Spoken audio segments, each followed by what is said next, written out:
ഈ ക്ലാസ്സിലേക്ക് എല്ലാവർക്കും സ്വാഗതം.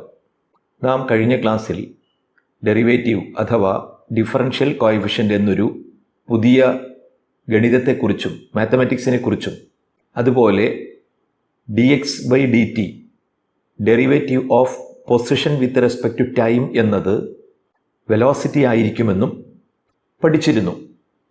കൂടാതെ അത്തരത്തിൽ 1-2 ചോദ്യങ്ങൾ ചെയ്യുകയും ചെയ്തിരുന്നു. അതുമായി ബന്ധപ്പെട്ട് ഒരു കാര്യം കൂടി സൂചിപ്പിക്കുവാനുണ്ട്. എന്തെന്നാൽ ഒരു കോൺസ്റ്റൻറ്റിൻ്റെ ഡെറിവേറ്റീവ് 0 എന്നതാണ്. അതായത് വേരിയബിളിനാണ് ഡെറിവേറ്റീവ് ഉണ്ടാവുക. ഒരു കോൺസ്റ്റൻറ്റിൻ്റെ ഡെറിവേറ്റീവ് എടുത്താൽ അത് 0 എന്നാണ് പറഞ്ഞത്.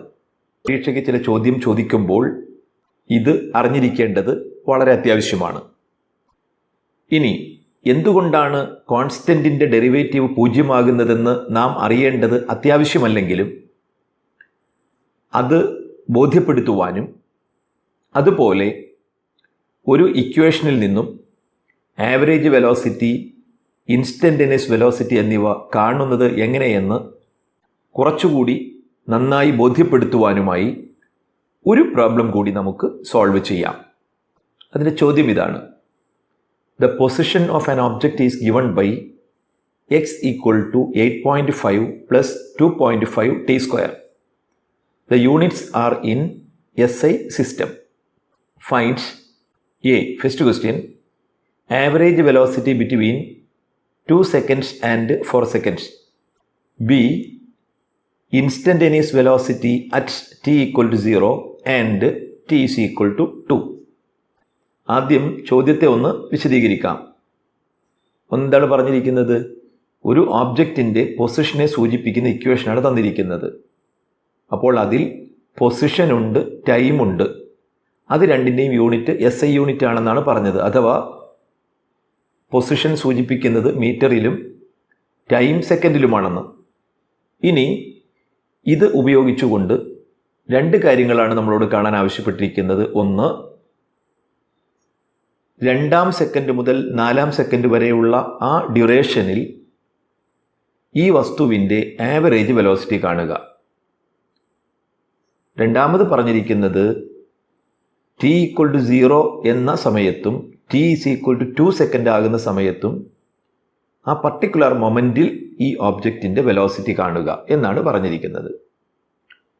അപ്പോൾ നമുക്ക് സൊല്യൂഷനിലേക്ക് പോകാം. ആവറേജ് വെലോസിറ്റി കാണാൻ നമുക്കറിയാം. എന്താണ് formula? V average is equal to x2 minus x1 by t2 minus t1. അതായത് ഫൈനൽ പൊസിഷനിൽ നിന്നും ഇനിഷ്യൽ പൊസിഷൻ കുറയ്ക്കുക, ടൈം ഇൻ്റർവെൽ കൊണ്ട് ഡിവൈഡ് ചെയ്യുക. അപ്പോൾ നമ്മെ സംബന്ധിച്ചിടത്തോളം ആവറേജ് വെലോസിറ്റി കാണണമെങ്കിൽ ഇനിഷ്യൽ പൊസിഷനും ഫൈനൽ പൊസിഷനും അറിയേണ്ടതുണ്ട്. അപ്പോൾ ഇവിടെ ഏതാണ് ഇനിഷ്യൽ പൊസിഷൻ? നമ്മൾ പറഞ്ഞിട്ടുള്ളത് 2 സെക്കൻഡാണ് ആദ്യ സ്ഥാനം. അപ്പോൾ എന്ത് ചെയ്താൽ മതി? ഈ തന്നിട്ടുള്ള ഇക്വേഷനിൽ ടിക്ക് 2 എന്ന് കൊടുത്താൽ നമ്മെ സംബന്ധിച്ച് x1 കിട്ടും. ഞാനതിനെ x(2) എന്ന് വിളിക്കുകയാണ്, 2 സെക്കൻഡിലെ പൊസിഷൻ എന്ന അർത്ഥത്തിൽ. അപ്പോൾ നമ്മൾ x1 കാണുന്നു. x1 അഥവാ x(2) ഈക്വൽ ടു x(2) എന്നത് x2 അല്ല ഉദ്ദേശിച്ചത്, ആ സമയം കാണിച്ചു എന്ന് മാത്രം. ഈക്വൽ ടു 8.5 പ്ലസ് 2.5 ഇൻറ്റു ടിക്ക് പകരം 2 കൊടുത്തു, 2 ഇൻറ്റു 2. അത് സോൾവ് ചെയ്യുമ്പോൾ നമുക്ക് 18.5 മീറ്റർ എന്നാണ് കിട്ടുക. അതായത് 2 സെക്കൻഡിൽ ഓബ്ജക്റ്റ് റെഫറൻസ് പോയിന്റിൽ നിന്നും 18.5 മീറ്റർ ദൂരത്തിലാണ്.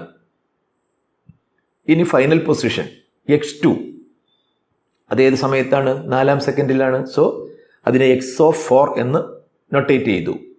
ഈക്വൽ ടു ഇക്വേഷനിൽ വീണ്ടും ടിയുടെ സ്ഥാനത്ത് 4 കൊടുക്കുന്നു. 8.5 plus 2.5 into 4 into 4 equal to 48.5 എന്ന് കിട്ടി. അപ്പോൾ നമുക്ക് കിട്ടിയത് x1ഉം x2ഉം കിട്ടി. ഇനി നമുക്ക് ഒന്നാമത്തെ ചോദ്യത്തിന് ഉത്തരം എഴുതാം. V average is equal to x2 minus x1 by t2 minus t1 is equal to 48.5 minus 18.5 divided by 4 minus 2 equal to 30/2 equal to 15 metre per second. അതായത് ഈ ഒബ്ജക്റ്റിന് 2 സെക്കൻഡ് മുതൽ 4 സെക്കൻഡ് വരെയുള്ള ആ ഇടവേളയിൽ, ആ ടൈം ഇൻ്റർവെലിൽ average velocity 15 metre per second ഉണ്ട്. ഇനി അടുത്തതോ ഇൻസ്റ്റൻറ്റേനിയസ് വെലോസിറ്റിയാണ്. അപ്പോൾ നമുക്കറിയാം ഇൻസ്റ്റൻറ്റേനിയസ് വെലോസിറ്റി കാണാൻ എന്ത് ചെയ്താൽ മതി? തന്നിട്ടുള്ള ഇക്വേഷനെ ഡിഫറൻഷ്യേറ്റ് ചെയ്താൽ മതി, അല്ലെങ്കിൽ അതിൻ്റെ ഡെറിവേറ്റീവ് കണ്ടാൽ മതി. അപ്പോൾ നോക്കൂ, ഈ ഇക്വേഷൻ്റെ വലതുവശത്ത് 2 പദങ്ങളുണ്ട്, 2 ടേംസ് ഉണ്ട്. ഒന്ന് 8.5 എന്നൊരു ടേം ഉണ്ട്, കൂടാതെ 2.5 t² എന്നൊരു ടേം ഉണ്ട്. തൊട്ട് മുമ്പ് നാം സൂചിപ്പിച്ചത് ആണ്, ഇതിൽ 8.5 എന്നുള്ളത് കോൺസ്റ്റൻ്റ് ആണ്, അതുകൊണ്ട് അതിൻ്റെ ഡെറിവേറ്റീവ് 0 ആദ്യ ചോദ്യം എന്ന നിലയിൽ എങ്ങനെയാണ് 8.5 എന്ന സംഖ്യയുടെ ഡെറിവേറ്റീവ് 0 എന്നുകൂടി നിങ്ങളെ ബോധ്യപ്പെടുത്തുന്നതിന് വേണ്ടി കുറച്ചുകൂടി വിശദമായിട്ടാണ് ഞാനിവിടെ പറയുന്നത്. അപ്പോൾ തന്ന ഇക്വേഷൻ 8.5 പ്ലസ് 2.5 t² ആണ്. ഞാൻ ആ ഇക്വേഷനിൽ ചെറിയൊരു മാറ്റം വരുത്തി എഴുതിയിട്ടുണ്ട്. വാല്യൂവിന് മാറ്റമൊന്നും വന്നിട്ടില്ല, എന്നാൽ ഘടനയിൽ ഒരു മാറ്റം വന്നിട്ടുണ്ട്. നോക്കൂ, 8.5 പകരം ഞാൻ 8.5 ഇൻറ്റു t⁻0 എന്ന് എഴുതിയിട്ടുണ്ട്. ഈ t എഴുതാൻ കാരണം എന്താ? രണ്ടാമത്തെ പദത്തിൽ t ഉണ്ട്, അപ്പോൾ ഇതിലും t വരുത്താൻ വേണ്ടി എഴുതിയെന്ന് മാത്രമേ ഉള്ളൂ. അതുകൊണ്ട് കുഴപ്പമില്ല, കാരണം t⁻0 എന്ന് പറഞ്ഞാൽ നമുക്കറിയാം 1 ആണ്.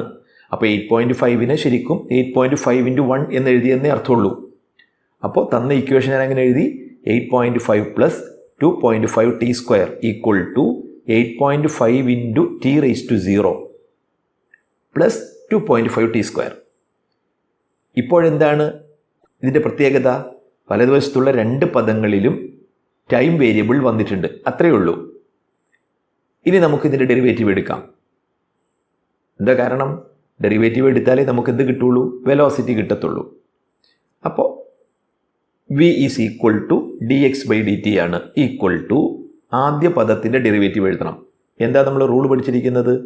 കോയിഫിഷ്യൻ്റ് ഉണ്ടെങ്കിൽ അത് എഴുതുക. ഉണ്ട്, t⁻0യ്ക്ക് 8.5 എന്നൊരു കോൺസ്റ്റൻ്റ് ഉണ്ട്, കോയിഫിഷ്യൻ്റ് ഉണ്ട്, k ആയി 8.5 ഉണ്ട്. അപ്പോൾ k ഇൻറ്റു, അതായത് 8.5 ഇൻറ്റു, അടുത്തെന്താ എഴുതേണ്ടത്? വേരിയബിളിൻ്റെ പവർ എഴുതണം. എന്താണ് പവർ? 0 into t⁻0 minus 1. അപ്പോൾ ഒന്നാമത്തെ പാർട്ടിൻ്റെ ഡെറിവേറ്റീവ് എഴുതി, പ്ലസ് രണ്ടാമത്തെ പാർട്ടിലോ കെയുടെ സ്ഥാനത്ത് 2.5 ആണ്, അതായത് t² കോയിഫിഷ്യൻ്റ് 2.5 ആണ്, അത് അങ്ങനെ തന്നെ എഴുതി. 2.5 ഇൻറ്റു വേരിയബിളിൻ്റെ പവർ 2 ആണ്, അതായത് എന്നിൻ്റെ സ്ഥാനത്ത് 2 ആണ് ഉള്ളത്. അപ്പോൾ ഇൻറ്റു 2 ഇൻറ്റു t⁻2 വേരിയബിളിൻ്റെ പവർ 1 കുറച്ച് എഴുതുക എന്നാ, t⁻2 മൈനസ് 1. ഇനി നിങ്ങൾ നോക്കൂ, ഡെറിവേറ്റീവ് കിട്ടിയ 2 പദങ്ങളിൽ ആദ്യത്തെ പദം നോക്കൂ, 8.5 ഇൻറ്റു 0 ഇൻറ്റു t⁻0 മൈനസ് 1 ആണ്. 8.5 ഇൻറ്റു 0 എന്ന് പറയുമ്പോൾ എന്തായി? ആ ടേം 0 ആയിപ്പോയി. ഇത് ഞാൻ പറഞ്ഞത് എങ്ങനെയാണ് ആ ടേം 0 ആയത് നിങ്ങളെ ബോധ്യപ്പെടുത്താൻ വേണ്ടി മാത്രമാണ്. ഏതായാലും അപ്പോൾ ആ ടേം 0 ആണ്. ഇനി രണ്ടാമത്തെ പദം എന്താ ഉള്ളത്? 2.5 into 2, that is 5 t⁻2 minus 1 t⁻1. അപ്പോൾ 0 പ്ലസ് 5 t⁻1 എന്ന് കിട്ടുന്നു, ഈക്വൽ ടു 5t എന്ന് കിട്ടി. ഞാൻ ഒന്നുകൂടി പറയുന്നു, പരീക്ഷയ്ക്ക് ഇങ്ങനൊരു ചോദ്യം ചോദിച്ചാൽ ഈ 0 എന്ന് എഴുതി നിങ്ങൾ എന്ത് ചെയ്യേണ്ടതില്ല, വിശദീകരിക്കേണ്ടതില്ല. ജസ്റ്റ് എന്ത് എഴുതിയാൽ മതി? v is equal to dx/dt equal to 2.5 into 2 into t⁻2 minus 1 equal to, അത് സിംപ്ലിഫൈ ചെയ്ത് ഇതുപോലെ എഴുതിയാൽ മതി. എന്തോ ആകട്ടെ. അപ്പോൾ നമുക്ക് ഏതായാലും എന്ത് കിട്ടിയിട്ടുണ്ട്? ഇതിൻ്റെ വെലോസിറ്റി കിട്ടിയിട്ടുണ്ട്, 5t എന്ന് കിട്ടി. ഇനി നമ്മളോട് എന്താ പറഞ്ഞത്?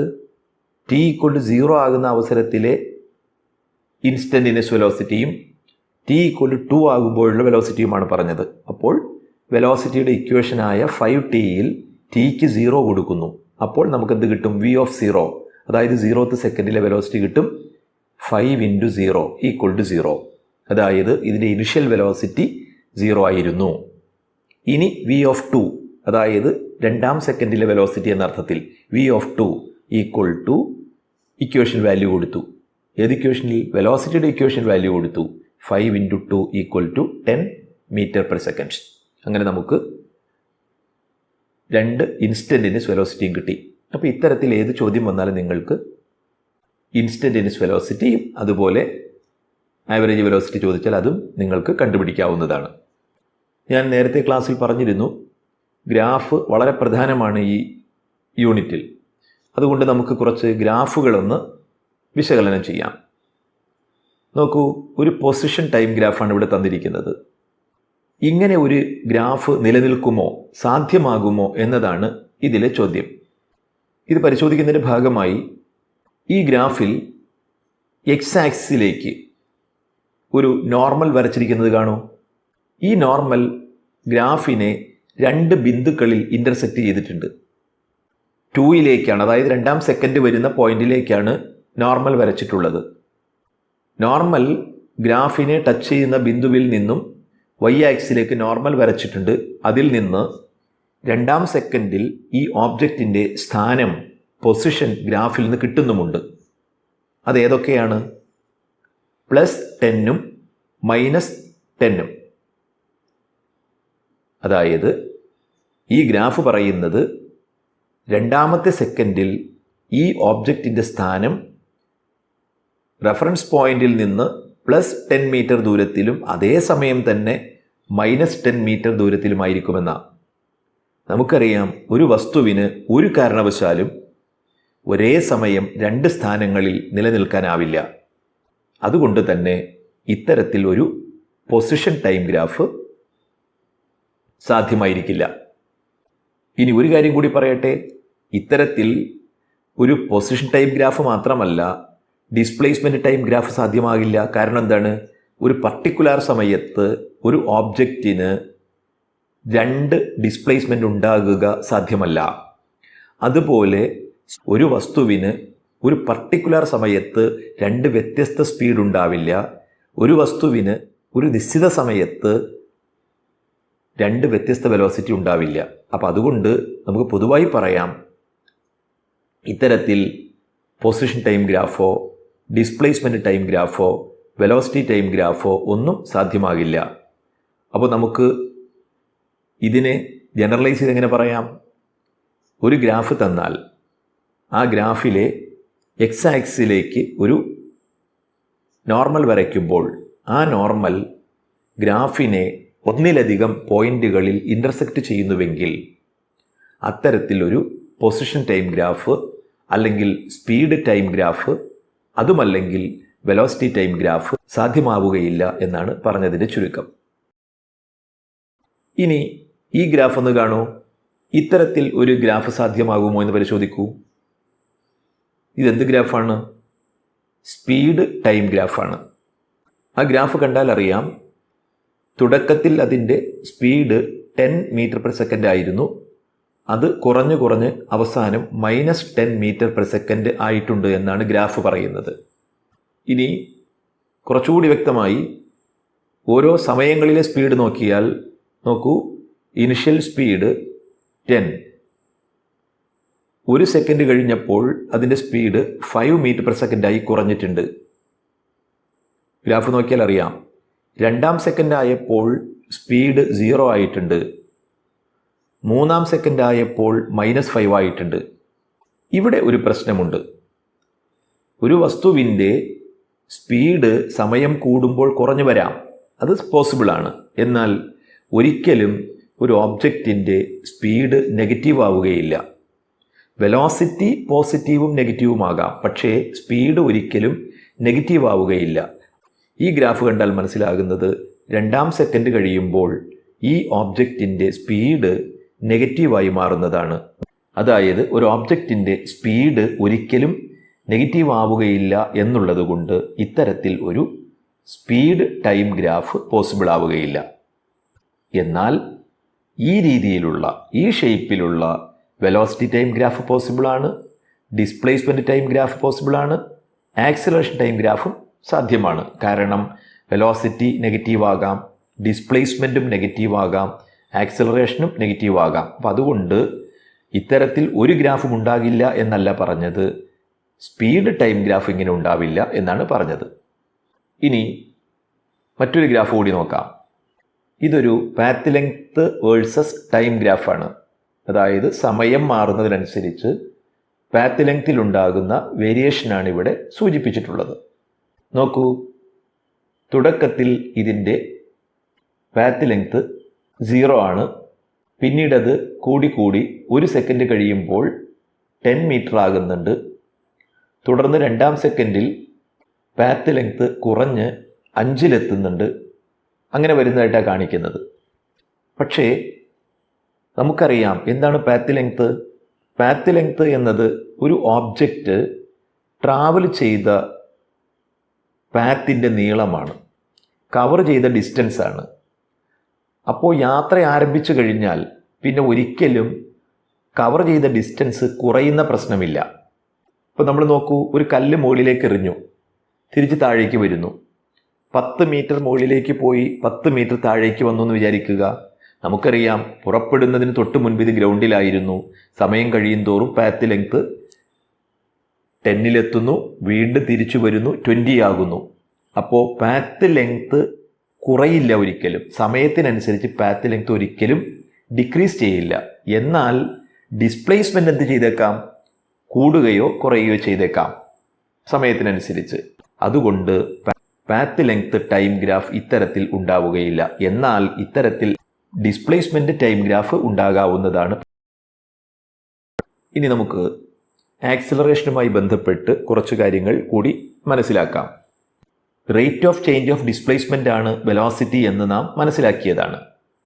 അതായത് velocity is equal to x2 - x1 by t2 - t1. ഇതിന് സമാനമായി തന്നെ നമുക്ക് ആക്സിലറേഷനെയും ഡിഫൈൻ ചെയ്യാം. റേറ്റ് ഓഫ് ചേഞ്ച് ഓഫ് വെലോസിറ്റിയെയാണ് ആക്സിലറേഷൻ എന്ന് വിളിക്കുന്നത്. അതായത് acceleration is equal to v2 - v1 by t2 - t1. Final velocity minus initial velocity by time interval t2 - t1. അപ്പോൾ ഒരു കാര്യം നിങ്ങൾ പ്രത്യേകം ഓർക്കണം, നോൺ യൂണിഫോം മോഷനിലുള്ള വസ്തുക്കൾക്കാണ് ആക്സിലറേഷൻ ഉണ്ടാവുകയുള്ളൂ. അതായത് വെലോസിറ്റി ടൈമിനനുസരിച്ച് മാറിക്കൊണ്ടിരിക്കുന്ന വസ്തുവിനാണ് ആക്സിലറേഷൻ ഉണ്ടാകുന്നത്. യൂണിഫോം മോഷനുള്ള വസ്തുവിനെ സംബന്ധിച്ചിടത്തോളം സമയത്തിനനുസരിച്ച് വെലോസിറ്റി മാറാത്തത് കൊണ്ട് തന്നെ അതിൻ്റെ ആക്സിലറേഷൻ 0 പറഞ്ഞതിൻ്റെ സാരം.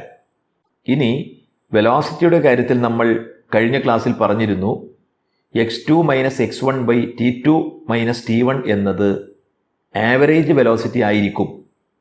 അതുപോലെ തന്നെ v2 - v1 by t2 - t1 എന്ന രീതിയിൽ നാം ഇത്തരത്തിൽ കണക്കാക്കിയെടുക്കുന്ന ആക്സിലറേഷൻ ആവറേജ് ആക്സിലറേഷൻ ആയിരിക്കും. അതായത് ഒരു ഇടവേളയിൽ ഉണ്ടാകുന്ന ആവറേജ് ആക്സിലറേഷൻ ആയിരിക്കും എന്ന കാര്യം നിങ്ങൾ പ്രത്യേകം ഓർക്കുക. അതുകൊണ്ട് ഇൻസ്റ്റൻറ്റേനിയസ് ആക്സിലറേഷൻ കണക്കാക്കാൻ, അതായത് ഒരു പർട്ടിക്കുലർ ടൈമിലെ ആക്സിലറേഷൻ കണക്കാക്കുവാൻ നമ്മൾ ഇൻസ്റ്റൻറ്റേനിയസ് വെലോസിറ്റി കണ്ടുപിടിച്ച അതേ മാർഗം തന്നെ ഫോളോ ചെയ്യാവുന്നതാണ്. വെലോസിറ്റിയുടെ ഡെറിവേറ്റീവ് എടുത്താൽ ആക്സിലറേഷൻ കിട്ടും. അതായത് velocity v equal to dx by dt എന്നതുപോലെ ആക്സിലറേഷൻ കാണാൻ വെലോസിറ്റിയുടെ ഡെറിവേറ്റീവായ dv ബൈ dt കണ്ടാൽ മതി. ഇത് കുറച്ചുകൂടി വ്യക്തമാക്കുന്നതിൻ്റെ ഭാഗമായി നാം നേരത്തെ ചെയ്ത അതേ പ്രോബ്ലം ഒരിക്കൽ കൂടി പരിഗണിക്കാം. The position of an object is given by x is equal to 8.5 plus 2.5 t square. നമ്മൾ നേരത്തെ ചെയ്ത ആ പ്രോബ്ലം തന്നെയാണ്. ഇതിൻ്റെ വെലോസിറ്റി അവിടെ വെച്ച് നമ്മൾ കണ്ടുപിടിച്ചിരുന്നു. അതിവിടെ ഇപ്പോൾ എഴുതി വെച്ചിട്ടുണ്ട്.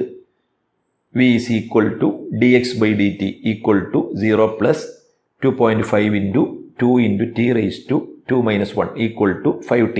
ഇത് നിങ്ങൾക്ക് കിട്ടിയതാണ്. നമ്മളോട് ഈ ഓബ്ജക്റ്റിൻ്റെ ആക്സിലറേഷൻ കാണാൻ പറഞ്ഞുവെന്ന് കരുതുക. എന്ത് ചെയ്താൽ മതിയെന്നാണ് പറഞ്ഞത്? പൊസിഷൻ കൈവശമുണ്ടെങ്കിൽ ഡെറിവേറ്റീവ് എടുത്താൽ വെലോസിറ്റി കിട്ടും.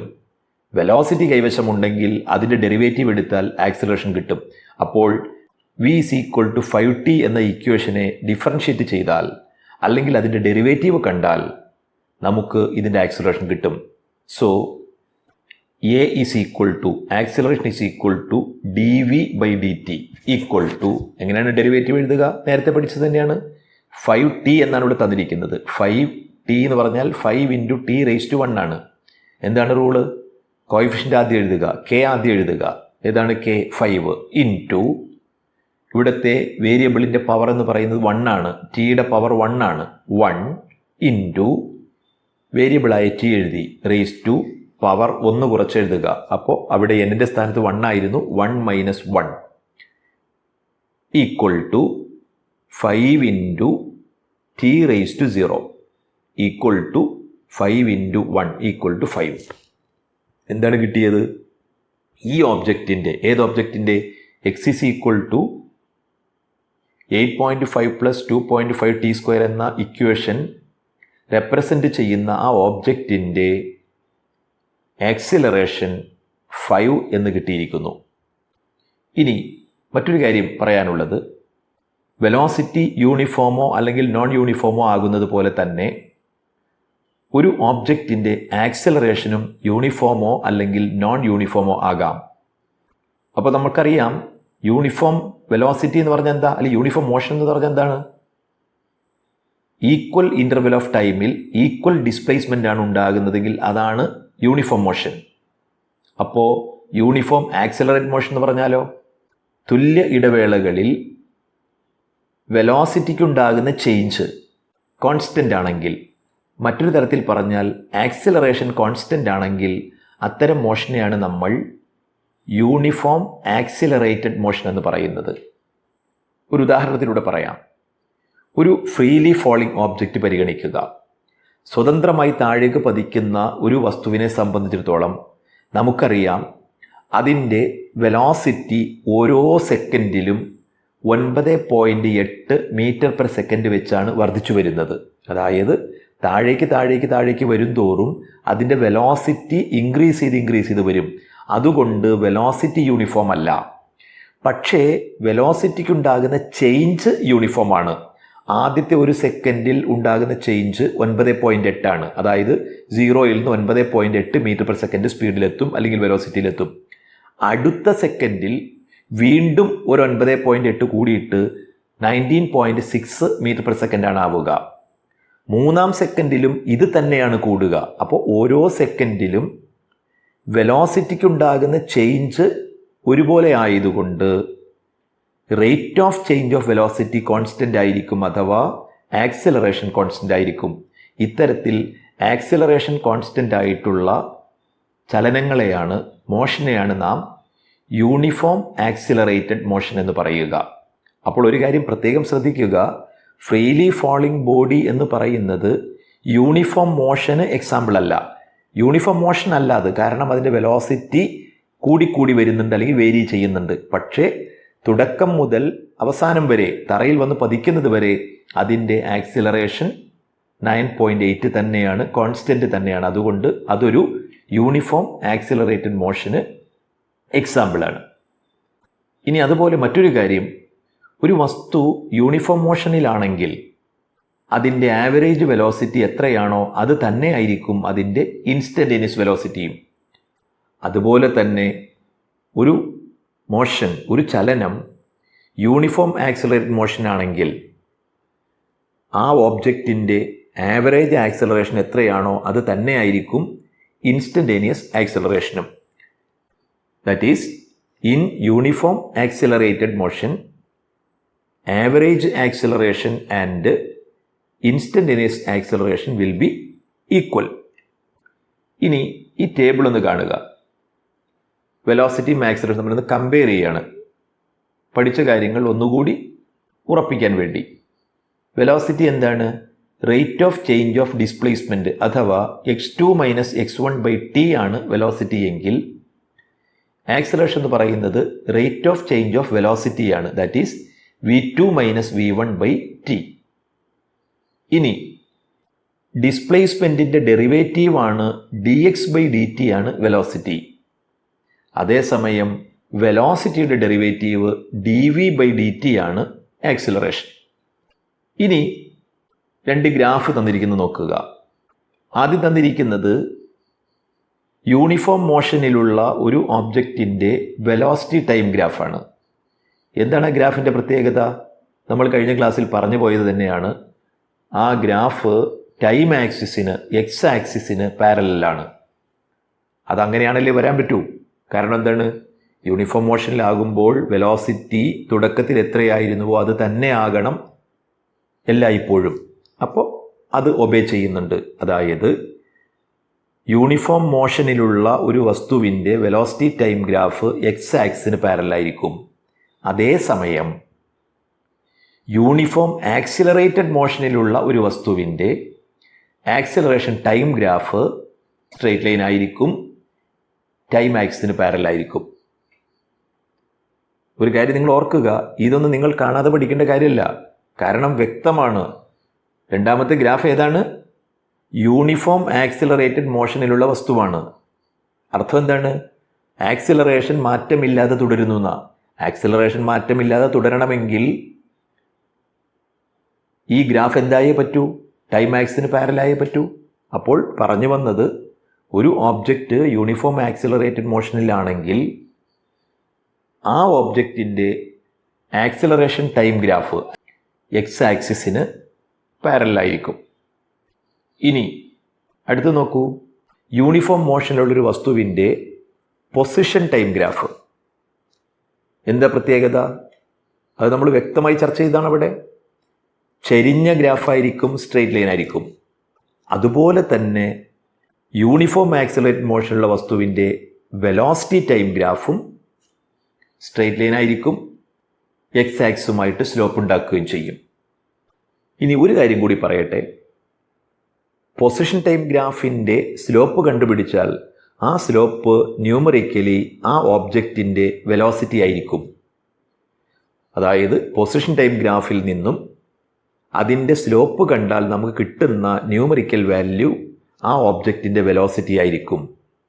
അതേസമയം യൂണിഫോം ആക്സിലറേറ്റഡ് മോഷനിലുള്ള ഒരു ഓബ്ജക്റ്റിൻ്റെ വെലോസിറ്റി ടൈം ഗ്രാഫിൻ്റെ സ്ലോപ്പ് ആ ഓബ്ജക്റ്റിൻ്റെ ആക്സിലറേഷൻ ആയിരിക്കുകയും ചെയ്യും. അപ്പോൾ പൊസിഷൻ ടൈം ഗ്രാഫിൽ നിന്ന് നമുക്ക് വെലോസിറ്റി കിട്ടും, വെലോസിറ്റി ടൈം ഗ്രാഫിൽ നിന്ന് നമുക്ക് ആക്സിലറേഷനും കിട്ടും. ഇവിടെ ഇപ്പോൾ നാം പറഞ്ഞ രണ്ട് ഗ്രാഫുകൾ സ്ട്രെയിറ്റ് ലൈൻ ഗ്രാഫായിരുന്നു.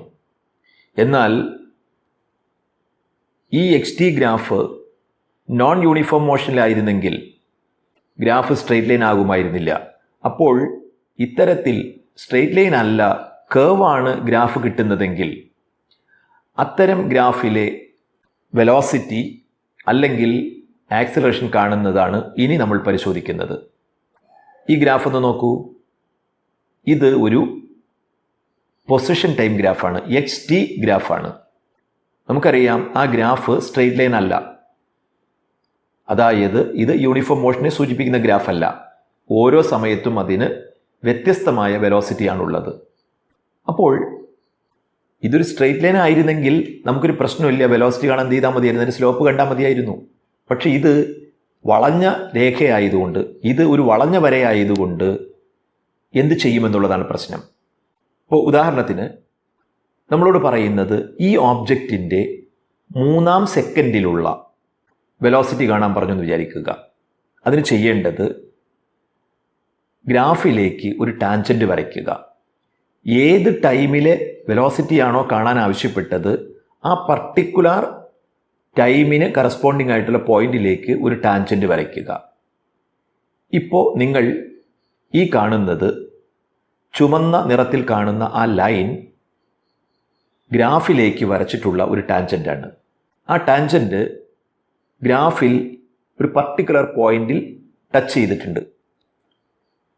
ആ പി ക്യു എന്ന ലൈനിൻ്റെ ടാൻജൻറ്റിൻ്റെ സ്ലോപ്പ് കണ്ടുപിടിച്ചാൽ ആ സ്ലോപ്പ് എത്രയാണോ അതായിരിക്കും 3-ാമത്തെ സെക്കൻഡിൽ ആ ഓബ്ജക്റ്റിൻ്റെ വെലോസിറ്റി. ഇനി വേറെ ഏതെങ്കിലും സമയത്തെ വെലോസിറ്റിയാണ് വേണ്ടതെങ്കിൽ ബന്ധപ്പെട്ട ആ പോയിന്റിൽ ടാൻജൻറ്റ് വരച്ച് ആ ടാൻജൻറ്റിൻ്റെ സ്ലോപ്പ് കണ്ടാൽ ആ സമയത്തെ നമുക്ക് വെലോസിറ്റി കിട്ടും. അപ്പോൾ ഓർത്ത് വെക്കേണ്ടത് ഇത്രയാണ്. എന്താണ്? പൊസിഷൻ ടൈം ഗ്രാഫ് സൂചിപ്പിക്കുന്ന ഒരു കേർവ് നമുക്ക് കിട്ടിയാൽ ആ കേവിലേക്ക് ഒരു ടാൻജന്റ് വരച്ചാൽ, സ്പർശരേഖ വരച്ചാൽ അതിൻ്റെ സ്ലോപ്പായിരിക്കും ആ സമയത്തെ ആ ഒബ്ജക്റ്റിൻ്റെ വെലോസിറ്റി. അതുപോലെ തന്നെ നമുക്ക് വെലോസിറ്റി ടൈം ഗ്രാഫ് ഉണ്ട്. വെലോസിറ്റി ടൈം ഗ്രാഫിൽ നിന്ന് നമ്മൾ അവിടെ സ്ലോപ്പിൽ നിന്നാണ് ആക്സിലറേഷൻ കണ്ടത്. പക്ഷേ ഇതുപോലെ ഒരു വളഞ്ഞ ഗ്രാഫാണ് കിട്ടുന്നതെങ്കിൽ, കേവാണ് കിട്ടുന്നതെങ്കിൽ ഇതേ മാർഗത്തിൽ തന്നെയാണ് നമ്മൾ ആക്സിലറേഷൻ കാണുന്നത്. എന്ത് കാണണം? ഏത് ടൈമിലെ ആക്സിലറേഷനാണോ കാണേണ്ടത് അതിലേക്ക് ടാൻജന്റ് വരച്ച് ആ ടാൻജന്റിൻ്റെ സ്ലോപ്പ് കണ്ടാൽ മതി. നോക്കൂ, ഇവിടെ ഒരു വെലോസിറ്റി ടൈം ഗ്രാഫ് തന്നിട്ടുണ്ട്. ആ ഗ്രാഫ് ഒരു കേവാണ്, സ്ട്രെയിറ്റ് ലൈൻ അല്ല. അതിനർത്ഥം എന്താണ്? അതിൻ്റെ ആക്സിലറേഷൻ കോൺസ്റ്റൻ്റ് അല്ല. ഓരോ സമയത്തും ഓരോരോ ആക്സിലറേഷനാണ്. അപ്പോൾ ഒരു പർട്ടിക്കുലർ ടൈമിൽ, ഉദാഹരണത്തിന് 3-ാം സെക്കൻഡിൽ നമുക്ക് ഇതിൻ്റെ ആക്സിലറേഷൻ കാണണം. എന്ത് ചെയ്യണം? ചിത്രത്തിൽ കാണുന്നത് പോലെ ഗ്രാഫിലേക്ക് ഒരു ടാൻജന്റ് വരയ്ക്കുക. ചുമന്ന നിറത്തിൽ അവിടെ PQ എന്ന പേരിൽ ഒരു ടാൻജന്റ് അല്ലെങ്കിൽ സ്പർശരേഖ വരച്ചിട്ടുണ്ട്. ഇനി ആ ടാൻജന്റിൻ്റെ സ്ലോപ്പ് കണ്ടാൽ സ്ലോപ്പായി കിട്ടുന്നതെന്തോ അതായിരിക്കും ആ ഒബ്ജക്റ്റിൻ്റെ ആ സമയത്തെ ആക്സിലറേഷൻ അഥവാ ഇൻസ്റ്റൻറ്റേനിയസ് ആക്സിലറേഷൻ. ഇനി ഒരു കാര്യം കൂടി നിങ്ങളോട് പറയാനുള്ളത്, ഇപ്പോൾ ടാൻജന്റ്, സ്പർശരേഖ, സ്ലോപ്പ്, ചരിവ്, അതിൽ നിന്ന് വെലോസിറ്റി കാണുന്നു, ആക്സിലറേഷൻ കാണുന്നു എന്ന് കുറേ കാര്യങ്ങളൊക്കെ പറഞ്ഞപ്പോൾ ഒരു ചെറിയ അവ്യക്തത അല്ലെങ്കിൽ അസ്വസ്ഥത രൂപപ്പെട്ടിട്ടുണ്ടാകും. പക്ഷേ പുസ്തകത്തിൽ പരാമർശിച്ച കാര്യങ്ങൾ വിട്ടുപോകരുത് എന്നുള്ളത് കൊണ്ട് ഞാനത് ഇവിടെ സൂചിപ്പിച്ചെന്ന് മാത്രമേ ഉള്ളൂ. ഇവിടെ ഒരു പ്രശ്നമുള്ളത്, നിങ്ങളെ സംബന്ധിച്ചിടത്തോളം ടാൻജന്റുകളെക്കുറിച്ച് അഥവാ സ്പർശരേഖയെക്കുറിച്ച് വളരെ പ്രാഥമികമായ അറിവ് മാത്രമേ നിങ്ങൾക്കുള്ളൂ. അതിനെക്കുറിച്ചെല്ലാം നിങ്ങൾ വിശദമായി മാത്സിൽ പഠിക്കും. ഫിസിക്സിൽ നിങ്ങൾ തൽക്കാലം എന്ത് പഠിച്ചാൽ മതി? ഈ 2 കാര്യങ്ങൾ ഓർത്തു വെച്ചാൽ മതി. എന്ത് കാര്യം മാത്രം? ഒരു പൊസിഷൻ ടൈം ഗ്രാഫിലേക്ക് വരയ്ക്കുന്ന ടാൻജന്റിൻ്റെ സ്ലോപ്പ് ഓബ്ജക്റ്റിൻ്റെ വെലോസിറ്റി തരും. അതുപോലെ വെലോസിറ്റി ടൈം ഗ്രാഫിലേക്ക് വരയ്ക്കുന്ന ടാൻജന്റിൻ്റെ സ്ലോപ്പ് ആ ഒബ്ജക്റ്റിൻ്റെ ആക്സിലറേഷനും തരും, അഥവാ ആക്സിലറേഷന് തുല്യമായിരിക്കും. ഇത് കേവലം നിങ്ങൾ മനസ്സിലാക്കി വെച്ചാൽ മതി എന്ന് പറയാനുള്ള കാരണം, ഗ്രാഫിലേക്ക് ടാൻജന്റ് വരച്ച് അതിൻ്റെ വെലോസിറ്റി കാണാനോ അല്ലെങ്കിൽ ആക്സിലറേഷൻ കാണാനോ ഒന്നും സാധാരണഗതിയിൽ പരീക്ഷയ്ക്ക് ചോദിക്കാറില്ല. എന്നാൽ ഈ ആശയം നിങ്ങൾ മനസ്സിലാക്കിയിരിക്കണമെന്ന് മാത്രമാണ് ഉദ്ദേശിച്ചത്. അപ്പോൾ നമുക്ക് ഇന്നത്തെ ക്ലാസ് അവസാനിപ്പിക്കാം. ഇന്ന് പഠിച്ച കാര്യങ്ങളുടെ അബ്സ്ട്രാക്റ്റ് ഞാനിവിടെ കൊടുത്തിട്ടുണ്ട്. അത് നിങ്ങളുടെ നോട്ട് ബുക്കിലേക്ക് പകർത്തി വയ്ക്കുക.